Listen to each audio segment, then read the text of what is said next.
नमस्कार, आप देख रहे हैं इंडिया वॉच और मैं हूं आपके साथ स्नेहा सिंह। वक्त हो गया है खबर मिड डे का। खबर मिड डे में आज हम बात करेंगे कि आखिरकार जेपी नड्डा के एक बयान के बाद क्यों सियासी गलियारों में हलचल आ गई। जेपी नड्डा ने एक बयान दिया और वो बयान पूरी तरीके से कांग्रेस पर था। उन्होंने कहा लूट, भ्रष्टाचार, विनाशकारी नीति और परिवारवाद का मतलब कांग्रेस है। और इसके बाद राजनीतिक गलियारों में आरोप प्रत्यारोप का दौर शुरू हो गया। फिलहाल हमारे साथ हमारा एक्सपर्ट पैनल जुड़ चुका है। आपको मिलवाते हैं हमारे एक्सपर्ट पैनल से। बीजेपी नेता विकास पांडे, कांग्रेस नेता शकील खान। पहले तो आप सभी का इंडिया वॉच में बहुत बहुत स्वागत है। शकील जी, नमस्कार। इस तरीके का बयान सामने आया है जेपी नड्डा का कांग्रेस के ऊपर। उन्होंने कहा लूट, भ्रष्टाचार, सट्टेबाजी वाली सरकार कांग्रेस है। क्या प्रतिक्रिया है कांग्रेस की इस पर? देखिए, मुझे बहुत दुख के साथ कहना पड़ रहा है कि देश की, अपने आप को देश की सबसे बड़ी पार्टी कहने वाली भारतीय जनता पार्टी के राष्ट्रीय अध्यक्ष छत्तीसगढ़ आते हैं और आकर वो सिर्फ जो है झूठे बयानबाजी करके जाते हैं। अगर इससे पहले भी अवसर मिला था, चुनाव आचार संहिता के पहले आते और आकर के कहते कि हम यहाँ पर उद्योग देने जा रहे हैं, बिजली प्लांट देने जा रहे हैं, किसानों, गरीबों, मजदूरों और बेरोजगार युवाओं को रोजगार देने का प्रयास कर रहे हैं, तो बातें कुछ अच्छी लगती। विकास जी, अभी शकील जी ने बताया कि छत्तीसगढ़ की सरकार में सब कुछ बेहतर है। उन्होंने बताया कि सिर्फ बदनाम करने के लिए बीजेपी ये कदम उठा रही है और साफ स्थिति में उन्होंने ये भी दावा किया कि बीजेपी बौखलाई हुई है कांग्रेस से। अच्छा, मुझे ये बता दीजिए कि भारतीय जनता पार्टी आपको बदनाम करने के लिए ये सब कर रही है, लेकिन आप याद कर लीजिए वो बोफोर्स कांड, जिसके बाद क्या क्या हुआ इस देश में, क्या वो कांग्रेस पार्टी को बदनाम करने के लिए था? क्योंकि तत्कालीन कांग्रेस की केंद्र में भी सरकार थी और कई राज्यों में कांग्रेस की सरकारें थी। हम सबको याद होगा कि उत्तराची को भगाने का काम किसने किया। कोर्ट उसे जमानत देती है इस शर्त पर कि वो शहर नहीं छोड़ेगा, और कांग्रेस पार्टी के युवराज ने इटालियन अपने रिश्तेदार को भगाने का काम किया। ये किसने किया? ये कांग्रेस पार्टी ने किया। मुझे लगता है कि इन सारे विषयों को ध्यान भटकाने के लिए कांग्रेस इधर उधर की बातें कर रही है। मैं फिर कहता हूं कि अपने भ्रष्टाचार और परिवारवाद को छुपाने के लिए इस INDIA गठबंधन के पीछे जो नेता हैं वो इंडिया जैसे पवित्र नाम का दुरुपयोग कर रहे हैं। मैं फिर कहता हूं इस बात को, आप भ्रष्टाचार की जननी किसे कहा जाता है? एक बच्चे से भी जब आप ये सवाल करेंगे तो वो बच्चा भी आपको फटाक से नाम बताएगा कांग्रेस। अगर भ्रष्टाचार की जननी के रूप में कोई दल जाना जाता है तो वो है कांग्रेस पार्टी। और कांग्रेस पार्टी के भ्रष्टाचार की लिस्ट इतनी लंबी है कि मैं बताने बैठूंगा तो सुबह से शाम तक हो जाएगी। क्योंकि आप याद कर लीजिए, वो आजाद भारत का पहला घोटाला, जीप घोटाला, किसने किया? तब तो भारतीय जनता पार्टी नहीं थी। वो घोटाला किसने करने का काम किया? उसके बाद आप आ जाइए बोफोर्स से चल करके और मारुति का वो घोटाला, मारुति के बाद बोफोर्स का घोटाला, बोफोर्स के बाद तमाम सत्यम का घोटाला हो, 2G, 3G, आदर्श सोसाइटी घोटाला, तमाम कॉमनवेल्थ घोटाला, तमाम। मुझे लगता है कि मेरा आज की डिबेट छोटी पड़ जाएगी इन घोटालों के नाम गिनाने के लिए। मुझे दूसरी चीज, भारतीय जनता पार्टी अब जनता को लुभाने के लिए कोई काम नहीं करती। आप सब याद कर लीजिए, ये वही लोग हैं, जब नरेंद्र मोदी जी ने नोटबंदी की तो बड़ी हायतौबा मचाई गई। राहुल गांधी नोट बदलने के लिए फटी जेब लेकर के लाइन में लग गए और उसके बाद पूरे देश ने अगर कहीं उन्हें लाइन में देखा हो तो मुझे बता दीजिए आप। तो प्रोपेगेंडा की राजनीति से आप जनता का मनोरंजन कर सकते हैं, जनता का वोट नहीं ले सकते। आपको समझना पड़ेगा इस बात को लेके। आज नरेंद्र मोदी जी के नेतृत्व में साफ सुथरी और विकासोन्मुखी सरकार देने का काम भारतीय जनता पार्टी ने किया है, जिसका लाभ मुझे लगता है कि जितने भी गैर भारतीय जनता पार्टी के राज्य हैं उनमें अगर देखिए तो छत्तीसगढ़ की विशेषकर बात करें तो केंद्रीय योजनाएं, चाहे प्रधानमंत्री आवास योजना हो, चाहे हमारी स्वास्थ्य बीमा की योजना हो, जितनी दुर्गति केंद्रीय योजनाओं की छत्तीसगढ़ के अंदर हुई है, इतनी दुर्गति मुझे लगता नहीं किसी भी राज्य के अंदर केंद्रीय योजनाओं की हुई। आखिर ये विद्वेष की राजनीति को कांग्रेस कब तक करेगी? छत्तीसगढ़ की जनता ने आपको विकास के लिए, अपने कल्याण के लिए वोट दिया, लेकिन आप तो मदमस्त हो गए वसूली करने में। आप तो सट्टे का कारोबार खड़ा करने में मदमस्त हो गए। तो मुझे लगता है कि भूपेश बघेल जी अपनी नाकामियों को छुपाने के लिए इधर उधर की बातें कर रहे हैं, अपने भ्रष्टाचारी मित्रों को बचाने का प्रयास कर रहे हैं। मुझे लगता है सीधा सीधा जवाब देना चाहिए श्रीमती सोनिया गांधी जी को। आज छत्तीसगढ़ में जिस तरीके का सट्टा कारोबार पैर पसार रहा है, जिस तरीके के दलाल वहां पर सक्रिय हैं, जिस तरीके की कमीशन खोरी सक्रिय है छत्तीसगढ़ के अंदर, ये मुझे लगता है कि जनता वहां पर बदलाव करके रहती है। जी विकास जी, अभी आपने कहा सट्टेबाजी, घोटाला और तमाम भ्रष्टाचार की आपने बातें गिराई। हालांकि अभी शकील जी कह रहे थे कि ऐसा कोई घोटाला नहीं हुआ है, कोई सट्टेबाजी का और भ्रष्टाचार का मामला नहीं है। उन्होंने कहा कि क्यों नहीं कार्रवाई कर दी जाती है, क्यों नहीं ऐप को बैन कर दिया जाता है, ऐसी तमाम बातें कांग्रेस कह रही है। जवाब दीजिए। मुझे लगता है कि धैर्य के साथ थोड़ा सा सूझबूझ का भी परिचय देंगे। आप याद कर लीजिए, केंद्र में ऐसी भी सरकारें रही हैं जब उनके अध्यक्ष को बेल पर जाना पड़ गया, बेल पर जाना पड़ गया। तो ये मुझे लगता है कि ये बहुत महत्वपूर्ण विषय है और इस महत्वपूर्ण विषय को लेकर के कांग्रेस पार्टी को आत्ममंथन करना चाहिए। ठीक है। भारतीय जनता पार्टी का उसमें कोई रोल नहीं है। दूसरी चीज, उस पर बाकायदा जो विक्टिम जो अपराधी है, उसने बाकायदा वीडियो जारी करके ये बात कही है कि मैं भूपेश बघेल जी से मिला, और तार भी वही जुड़ रहे हैं। आप देखिए तार भी कैसे जुड़ते चले जा रहे हैं भूपेश बघेल जी से। और भूपेश बघेल जी अपने आप को अब सही साबित करने के लिए दुनिया भर का प्रोपेगेंडा कर रहे हैं। लेकिन ये तय मान लीजिए, चोर की दाढ़ी में तिनका होता है और नरेंद्र मोदी जी के नेतृत्व में आज केंद्रीय एजेंसियों के हाथ बहुत लंबे हैं। अगर आप गड्ढे में भी 7 सालों के बीच में भी जाके भ्रष्टाचार करेंगे, देश को लूटने का काम करेंगे, तो हम 7 सालों के बीच में से भी आपको खोज करके लाएंगे। ठीक है जी मैडम। विकास जी जवाब दीजिए भाई। क्या वाकई ये जो पूरा भ्रष्टाचार और ये सब मामले हैं, ये चुनाव के वक्त ही हुए हैं या इससे पहले के थे, अभी तक इनको छुपाए रखा गया था? मैं फिर कहता हूँ आपको जी, कि आप याद कर लीजिए, मैंने तो पहले ही बताया कि कांग्रेस पार्टी के समय में भ्रष्टाचार हुआ और उस भ्रष्टाचार की कीमत कांग्रेस पार्टी को हर पल चुकानी पड़ी, लेकिन बाज नहीं आए भ्रष्टाचार करने से। आप याद कर लीजिए अब्दुल करीम तेलगी का वो नार्को टेस्ट, और उस नार्को टेस्ट में उसने किस नेता का नाम लिया था और तब किसकी सरकार थी केंद्र में, ये पूरा देश जानता है।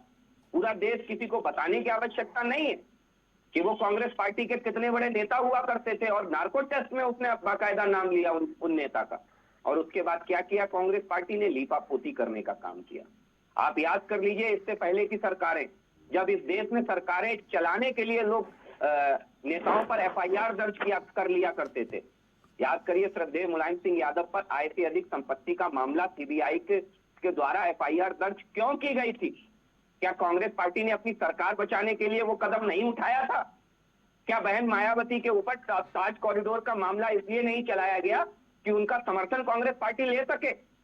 ऐसी घिनौनी राजनीति करने का काम कांग्रेस पार्टी ने किया, और जब आज अपने ही किए कर्मों में आकर के फंस गए हैं, तो यूल जलूल बातें करके जनता को गुमराह करने का काम कर रहे हैं। मुझे लगता है कांग्रेस पार्टी को आत्ममंथन करना चाहिए कि आप याद कर लीजिए वो कॉमनवेल्थ का घोटाला, जिसमें 15,000 रुपए की कुर्सी, 5,000 रुपए की कुर्सी का 15,000 रुपए किराया दे दिया गया और हजारों करोड़ रुपए जनता का उड़ा दिया गया, स्वाहा कर दिया गया। और विकास जी, अभी शकील जी ने एक बात कही थी कि मध्य प्रदेश सरकार के किसी घोटाले की चर्चा नहीं होती क्योंकि वहां बीजेपी की सरकार है। केंद्र सरकार को वो राज्य दिखते हैं जहां कांग्रेस की सरकार है, और शायद इसी के मद्देनजर एक बार फिर से भूपेश बघेल और तमाम चीजों पर कार्रवाई की बात सामने आ रही। मैं आपको उदाहरण के साथ समझा देता हूं जी, और आप समझने का भी प्रयास करिए। इस देश में गुजरात, एमपी ऐसे राज्य हैं जहां भारतीय जनता पार्टी की सरकारें लंबे समय तक रही, कई दशकों तक रही, और उन दशकों के बीच में केंद्र में कांग्रेस की पार्टी की भी सरकारें रही। अगर हमने भ्रष्टाचार किया होता तो ये कांग्रेस के लोग क्या हमें छोड़ते? स्नेहा जी, क्या छोड़ते? ये हमें नहीं छोड़ते। इनकी नाक के नीचे देश के प्रधानमंत्री, यशस्वी प्रधानमंत्री नरेंद्र मोदी जी 10-12 साल गुजरात के मुख्यमंत्री रहते हैं, जिसमें केंद्र में 10 साल कांग्रेस पार्टी की सरकार होती है, अगर एक भी घोटाला अखिल जी से मेरा अनुरोध है बता पाए, नरेंद्र मोदी जी के ऊपर लगा पाए हो, तो मैं वो हारने को तैयार हूं। एक भी घोटाला, ये काम करने की पद्धति है मैं भारतीय बताना जनता चाहता हूं, पार्टी की। इसका जवाब सर देना सुन लीजिए सर, अखिल भाई सुन लीजिए, आराम से ठीक है, मैं इसका जवाब देना चाहता हूँ। सर धैर्य के साथ सुन लीजिए, मेरा आग्रह है बस शकील जी, इसके बाद आपसे जवाब जरूर लेंगे। विकास जी, तो 2-3 बुनियादी बातें शकील जी ने और कही जी। एक बात इन्होंने बोली कि राजस्थान, छत्तीसगढ़, एमपी में हमें तोड़ने का प्रयास हुआ और तोड़ करके नेताओं को तोड़ा गया।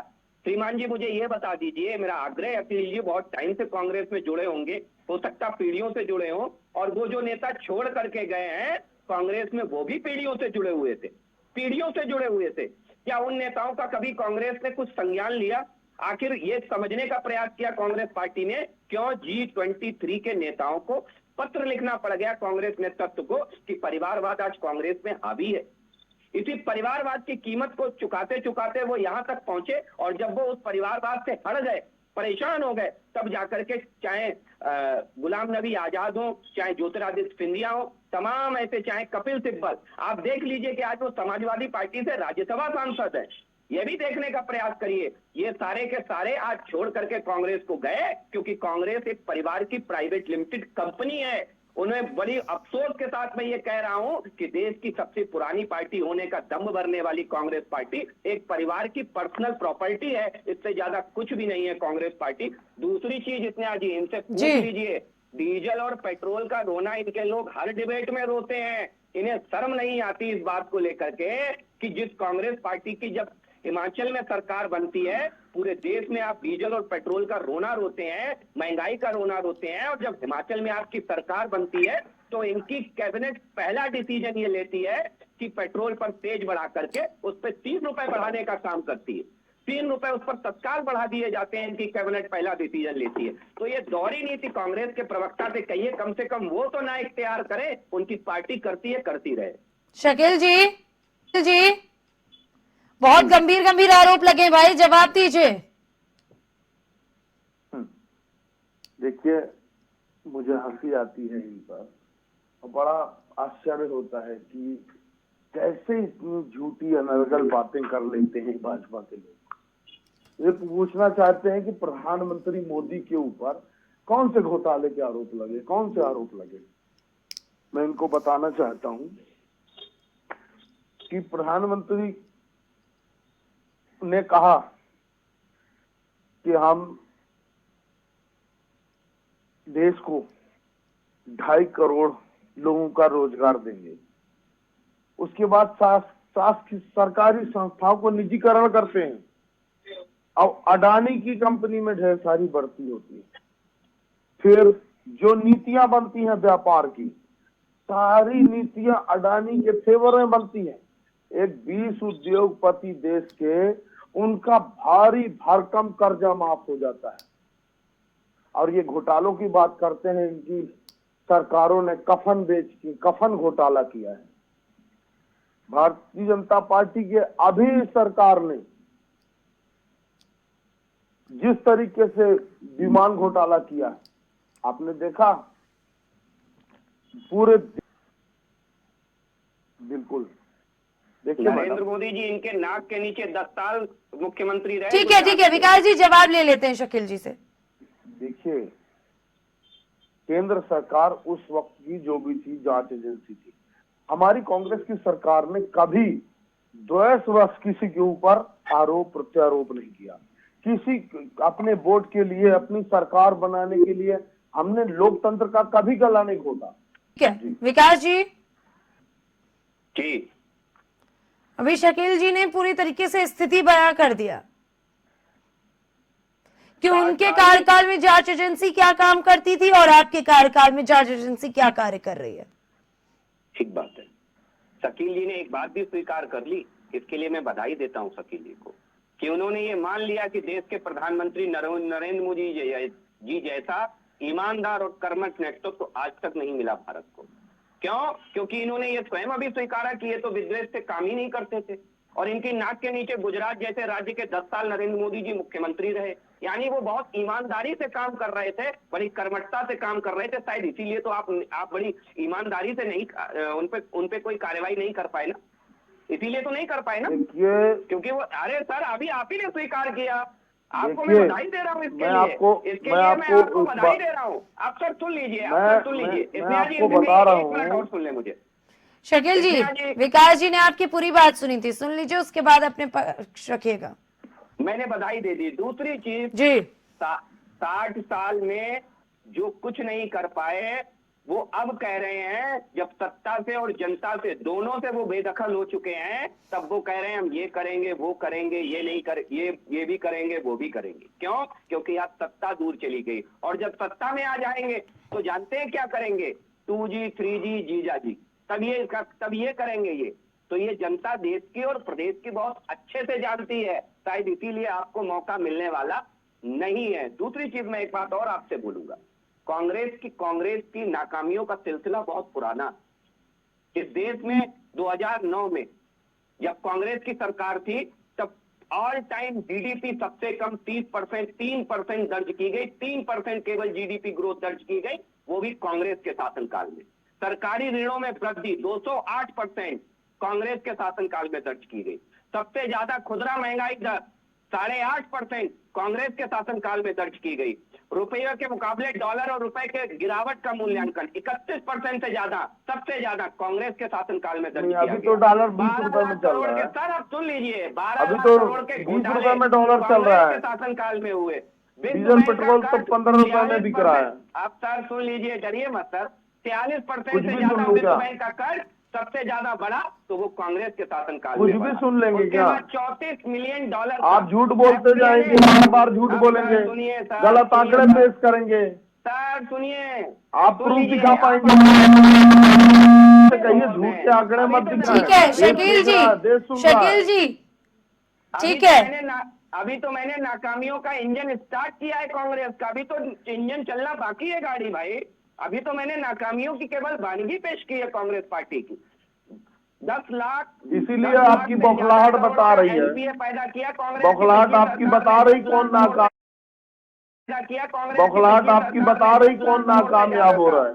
2 लाख करोड़ के आपने सिर्फ अभी 2 ही चुनाव जीता है सेंट्रल का, सिर्फ 2 ही चुनाव जीता है। शकील भाई डिबेट मत खराब करिए भाई। शकील भाई सुन लीजिए, जनता देखेगी तो उसे अच्छा लगेगा कि कांग्रेस ने और क्या क्या किया है, उसे नई जानकारियां मिलेगी जनता को भाई, नई जानकारियां मिलेगी जनता पार्टी की भी जानकारी। अरे सर मैं सब दे रहा हूँ, अभी आपके अडानी अंबानी पे भी आऊंगा, अभी धैर्य रखिए। आपके नाकामियों का स्मारक। विकास जी, अडानी अंबानी का आप बोल रहे हैं और कांग्रेस कहती है कि अडानी अंबानी बीजेपी के हैं। राजस्थान में अभी आपने देखा होगा, पिछले साल की फोटो है, जब अडानी को ठेका दे करके उनका महिमा मंडन कर रहे थे अशोक गहलोत जी, तो क्या वहां कांग्रेस पार्टी की सरकार नहीं है? देश में सबसे पहला अडानी को पोर्ट देने वाली कांग्रेस पार्टी। अच्छा शकील जी, विकास जी, दोनों लोग छत्तीसगढ़ पे वापस आते हैं। बहुत सारे हम लोगों ने एक दूसरे के ऊपर आरोप भी सुन लिए। विकास जी, छत्तीसगढ़ की मौजूदा स्थिति क्या है और किन मुद्दों पर बीजेपी चुनाव लड़ रही है? और जनता, जिस तरीके से कहा जा रहा है कि जब जेपी नड्डा ने पूछा कि बदलाव चाहती है जनता, यहाँ के भ्रष्टाचार है कि नहीं, तो जनता ने हाँ कहा। देखिए बिल्कुल बदलाव चाहती है छत्तीसगढ़ की जनता जी, क्योंकि छत्तीसगढ़ की जनता जानती है, जब इस देश में 3.5 करोड़ प्रधानमंत्री आवास मिलते हैं तो छत्तीसगढ़ सबसे पिछड़ा हुआ राज्य होता है, क्योंकि वहां केंद्रीय योजनाओं को वहां के भूपेश बघेल जी काम नहीं करने का काम करते हैं। उसके बाद सबसे बड़ी चीज आती है कि चाहे स्वास्थ्य बीमा की योजना हो, छत्तीसगढ़ एकमात्र ऐसा राज्य है जहां केंद्र की योजना को कोई लाभ नहीं मिलता है, कोई लाभ वहां की जनता को नहीं दिया जाता है, क्योंकि वो नरेंद्र मोदी जी के द्वारा चलाई जाने वाली योजना। ऐसी विद्वेष की राजनीति का भुगतान अगर किसी ने किया है तो केवल और केवल छत्तीसगढ़ की जनता ने किया है, और छत्तीसगढ़ की जनता मन बना चुकी है। क्यों? क्योंकि ये तो व्यस्त थे सटोरियों के साथ अपनी गठबंधन करने में। इनका तो पुराना गठबंधन है भ्रष्टाचारियों के साथ, तो वो भ्रष्टाचारियों के साथ गठबंधन करने में व्यस्त थे, इसलिए बघेल जी को ये ध्यान ही नहीं था कि छत्तीसगढ़ को देना क्या है। इसलिए छत्तीसगढ़ की जनता पूर्णतः मन बना चुकी है। आपने भी देखा जेपी नड्डा जी की रैली में जिस तरीके से लोगों ने उत्साह के साथ छत्तीसगढ़ की सरकार की नाकामियों पर साथ में साथ दिया हमारा। ये दिखाता है कहीं ना कहीं कि छत्तीसगढ़ में भारतीय जनता पार्टी बड़े बहुमत के साथ सरकार बनाने जा रही है और छत्तीसगढ़ को सटोरियों, आतंकियों, अलगाववादियों के चुंगल से मुक्ति दिलाने जा रही है, बिचौलियों के चुंगल से, दलालों के चुंगल से मुक्ति दिलाने जा रही है। ठीक है विकास जी, किस आधार पे आप लोग कह रहे हैं भाई कि छत्तीसगढ़ की जनता परेशान है? मैं बता दे रहा हूँ जी। आप चाहें तो आप देख लीजिएगा जाकर के। अगर देश के टॉप 10 राज्य जिनमें सबसे ज्यादा पेट्रोल की कीमतें हैं, उस टॉप 10 राज्यों में से 7 राज्य वो हैं जहां भारतीय जनता पार्टी की सरकारें नहीं। उसमें से भी टॉप 6 राज्य हैं, जो टॉप 6 राज्य हैं जहां भारतीय जनता पार्टी की सरकार नहीं है। टोटल 7 राज्यों ऐसे हैं 10 में से जहां भारतीय जनता पार्टी की सरकार नहीं, और टॉप 6 में सारे के सारे गैर भारतीय जनता पार्टी की सरकार। और अभी कह रहे थे पेट्रोल सस्ता करेंगे, ये कहेंगे क्या? अरे भाई आप कर देते ना, क्यों नहीं किया आपने हिमाचल में? भाई क्यों आपने हिमाचल में सरकार गठन होने के साथ पहले ही डिसीजन पेट्रोल पे पैसे बढ़ा दिए? तो इनके झूठ की तो मैंने यहीं से कलई खोल दी कि कांग्रेस पार्टी के लोग कितना झूठ बोलते हैं, ये यहीं से स्पष्ट दिखाई दे रहा है। छत्तीसगढ़ के लिए इन्होंने क्या किया और उत्तर प्रदेश से आप तुलना करते हैं। देश में सबसे बड़ा एक्सप्रेस वे का जाल बिछाने वाला प्रदेश है श्रीमान जी उत्तर प्रदेश, जबकि खनिज वो की भी संपदा समाजवादी पार्टी ने बिछाया था। अब इस पे भी आप झूठ बोलेंगे कि समाजवादी पार्टी के भी जाल को आप अपना बता देंगे। पूरा हिंदुस्तान जानता है भाई साहब कि समाजवादी पार्टी की अखिलेश सरकार ने वहाँ पर छत्तीसगढ़ की जनता सब जानती है, छत्तीसगढ़ की जनता सब जानती है। एक नया पूरी जितना झूठ आप बोलेंगे, आप एक्सप्रेस वे की बात किए हैं, आप झूठ बोल रहे हैं। बताइए कितनी यूनिवर्सिटी बनाई आप झूठ क्यों बोलते हैं? एमबीबीएस डॉक्टर निकले, कितने एमबीबीएस कॉलेजेस बनाए छत्तीसगढ़ में? मुझे बताएं कितने? आपको पता है? बताइए मुझे, बताएं आपको पता है? कितने आपने एक्सप्रेस वे बनाए? मुझे बताएं आपको पता है? छत्तीसगढ़ की सड़कें जो है ना, छत्तीसगढ़ की सड़कें आपके उत्तर प्रदेश से